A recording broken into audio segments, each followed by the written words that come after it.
Sharon, welcome to the program. What got you into acting? Well, it was just something that I thought I wanted to do. I was a cheerleader when I was young, and in my 20s I went to junior college. Didn't complete my college degree until my 40s. I've got friends that did that too, so no big deal. I took an acting course and stage lighting and some production. Oh, cool. At one point I thought I wanted to major in it. Yeah. Okay, but I did not. Right. The only stage acting I've done is Brer Rabbit.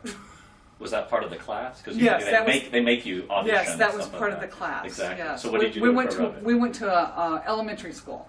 Right. So when you were taking the class, it was just one class, right? Yeah, and then after that, when I started working on my career and things, I thought I wanted to do something in the evenings. I lived in Austin. Right. They had a lot of video classes that they offered. So I dabbled with that. Right. All right, and doing that, I was able to attend a Liz Clegley seminar. Okay. She's been a casting director for, I think, Urban Cowboy. Okay. Several others, I don't know. But Austin is pretty active. Yeah. Actually, Houston is too. I was surprised how active Houston is in independent films. Well, I really didn't do anything after I moved back to Houston, and that's been years. I mean, years. Right. So, anyway, one of my video acting teachers is the one that recommended me to go to this. Okay. So, anyway, I did, and in the process of doing that, one of the instructors wanted me to move to New York. Wow. And I started thinking about doing it, and then I got scared.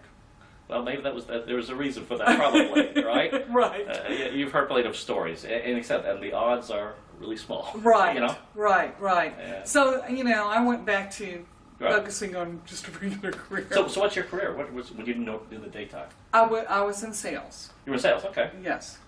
So you can do that just about in any particular industries, or? I was in the transportation industry. I've been in the office supply furniture industry.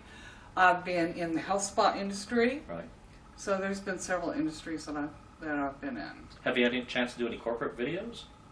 No, I have not. Really? You said that you took a lot of the production classes. Right. People, if they make a living, they usually make it as a stage manager. They make about $50,000 a year. Well, we're talking one semester of each one of these. Well, no, I understand, but sometimes that's more than most people have. Right. That's interesting. You got to dabble a little bit. Yeah. What do you think about video? Since I had very little acting experience, most of my experience turned out to be video. I mean, like I had several, and I'm trying to think of some of the plays. And when you do video, you only take a segment of it. Absolutely, absolutely. And not necessarily in sequence. Right. So I'm trying to think of some of the plays. It's been so long. Star Spangled Girl, or I did a monologue on that. Okay. But not for anything other than the class itself that you were participating in. So. Did you adjust your style when you were doing the video versus the stage? Like I said, Brer Rabbit, you're kind of overacting. I mean, it's pretty for hard. Kids, yeah. Yeah, it's pretty hard to be dressed up like a rabbit. And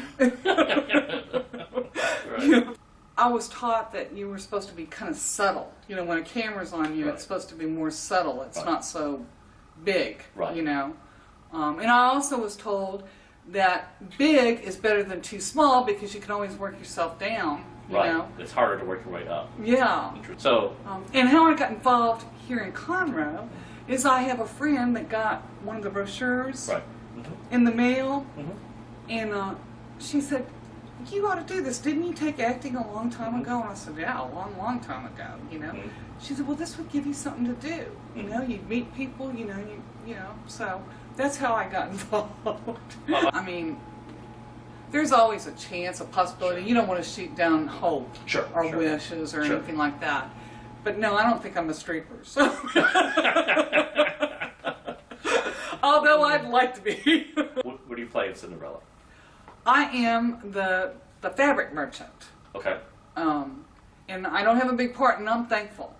I really am thankful. When I first started auditioning, I thought that I wanted to get a big part. Right. But when you haven't done something in a long time, it's a challenge. It's a challenge on the ability to interpret the character.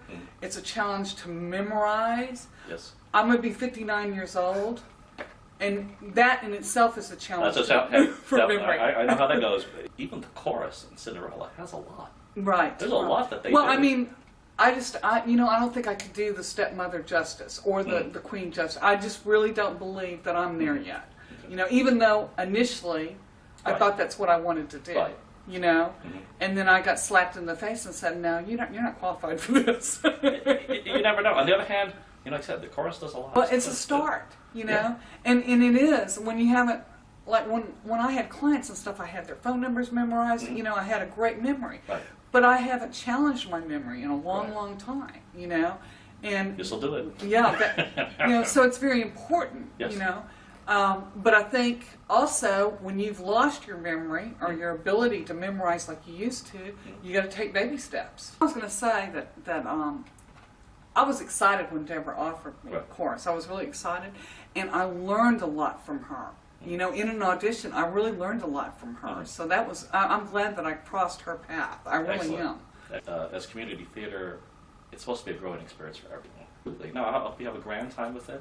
And learn some things along the way, and then maybe even resurrect some of those things that you learned. That's what they were talking about. You had any roles that you would like to play in the future? You know what I want? I mean, but I don't know. I hope that I'm there. I'd love to play the Wicked Witch and the Wizard of Oz. I would just love to play. Well, beyond that, if heaven exists, what would you like God to say when He greets you? You're welcome. What else? No, what are you doing here? Where's your ticket? You made it, kid. You made it. Thanks for joining us. Okay.